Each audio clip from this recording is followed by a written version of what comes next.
नमस्कार मंडळी, कसे आहात तुम्ही सगळे? मी मजेत.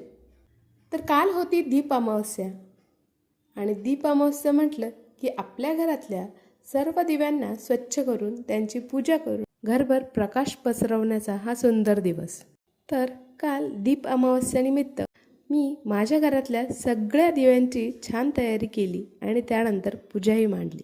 चला तर मग मी हे डेकोरेशन आणि माझी पूजा कशी केली हे तुम्हाला दाखवते. सगळ्यात आधी मी घरातले सगळे दिवे एकत्र केले आणि ते सगळे एकत्र करून किचनमध्ये बेसिनजवळ आणून ठेवले.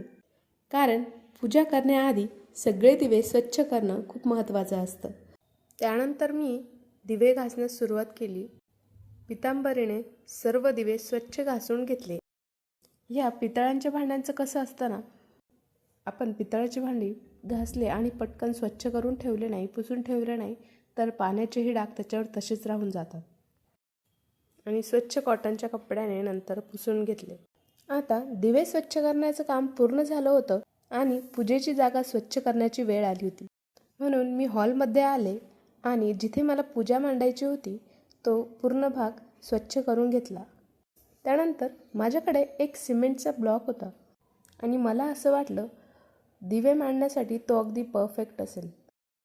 माझ्याकडे ना व्हाईट कलरच्या पाकळ्यांचे आणि पानांचे काही वेल होते. मी लास्ट इयर गणपती डेकोरेशनसाठी ते आणलेले होते. त्या मी पूजेच्या मागच्या बाजूने डेकोरेशनसाठी लावून घेतले. माझ्याकडे आर्टिफिशियल काही माळा देखील होत्या, त्या मी साईडने अशा उभ्या चिटकवून घेतल्या.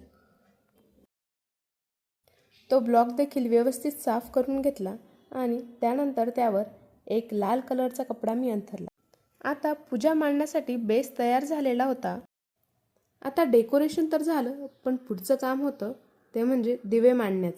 मग मी एक एक करून सर्व स्वच्छ केलेले दिवे मांडण्यासाठी सुरुवात केली. प्रत्येक दिवा नीट दिसेल आणि सगळ्या दिव्यांची मांडणी सुंदर दिसेल अशा पद्धतीने मी एक एक दिवा ठेवून घेतला. माझ्या आईने दिलेला एक छोटासा पण छान असा चौरंग माझ्याकडे होता, तो मी इथे यूज केला. त्यानंतर माझ्याकडे एक सुंदर डेकोरेटिव्ह बॉल होतं, त्यामध्ये मी स्वच्छ पाणी घेतलं आणि त्यात पिवळ्या झेंडूच्या फुलांच्या सुंदर पाकळ्या करून टाकल्या. आणि ते डेकोरेशन अजून छान दिसावं म्हणून मी त्यात एक एक फूल आणि माझ्याकडे ना आर्टिफिशियल दिवे होते, सो मी ते एक दिवा आणि एक फूल असं डेकोरेट करून घेतलं. फुलांच्या पाकळ्या, पाणी, रोषणाईंचे दिवे असं सगळं मिळून एकदम छान दिसत होतं. आता शेवटची तयारी बाकी होती, ती म्हणजे दिव्यांमध्ये वाती आणि तेल घालण्याची. म्हणून मी सगळ्या दिव्यांमध्ये एक एक करून वाती घालून घेतल्या. त्यानंतर तेलही ओतून घेतलं.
वरची मांडणी जवळपास पूर्ण होत आली होती आणि मग लक्ष गेलं खाली की रांगोळी अजून काढायची बाकी होती.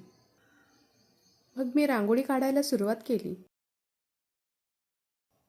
मध्ये लक्ष्मीचे पावलं काढून बाजूनी मस्तपैकी रांगोळी काढून घेतली. रांगोळी पूर्ण झाल्यावर पूजेच्या जागेचा लुक अजूनच खुलून दिसत होता. स्वच्छ केलेली जागा लाल कपड्यावर मांडलेले दिवे, मागे फुलांचं आणि पानांचं केलेलं डेकोरेशन, समोर सुंदर रांगोळी, मध्ये लक्ष्मी मातेची पावलं, सर्व एकत्र केल्यावर खूपच छान दिसू लागलं होतं. आणि बघता बघता साधीशी जागा सुंदर दिसायला लागली होती. मला स्वतःला असं खूप आवडतं, घरातल्या वस्तू यूज करून डेकोरेशन करणं. आणि या छोट्या छोट्या गोष्टी वापरून पण खूप सुंदर आणि साजेसं असं डेकोरेशन होतं. खूप काही महागड्या वस्तू आणूनच सुंदर डेकोरेशन होतं असं काही नाही. आपल्याकडे जे काही आहे त्याचा थोडासा क्रिएटिव्ह वापर केला की सुंदर आणि साजेसं असं काहीतरी आपण करू शकतो. आणि बघता बघता पूजेची वेळही झाली. घड्याळात साधारणतः 7 वाजले होते. म्हणून मी आता सगळी तयारी करून दिवे प्रज्वलित करायला सुरुवात केली होती. त्यानंतर दिव्यांना हळद कुंकू वाहून आणि अक्षता अर्पण करून घेतली. त्यामध्येच मी 5 कणकेचे दिवेही करून घेतले होते. त्यानंतर मी माझ्या बेटूला कणकेच्या दिव्यांनी छान ओवाळून आणि औक्षण करून घेतलं. घरातल्या प्रत्येक कोपऱ्यात प्रकाश राहावा, घरात सुख समाधान राहावं आणि आपल्या आयुष्यात नेहमी सकारात्मकता राहावी अशी देवाकडे प्रार्थना करून घेतली. आणि माझी ही छोटीशी दीप अमावस्येची तयारी तुम्हाला आवडली असेल तर व्हिडिओला नक्की लाईक, सबस्क्राईब आणि शेअर करा. आणि अशाच सुंदर घरगुती आणि लाईफस्टाईल व्हिडिओजसाठी माझ्या चॅनलसोबत नक्की जोडलेले राहा. तुम्हा सर्वांना दीप अमावस्येच्या मनपूर्वक शुभेच्छा. पुन्हा भेटूया एका नवीन ब्लॉगमध्ये. Till then bye.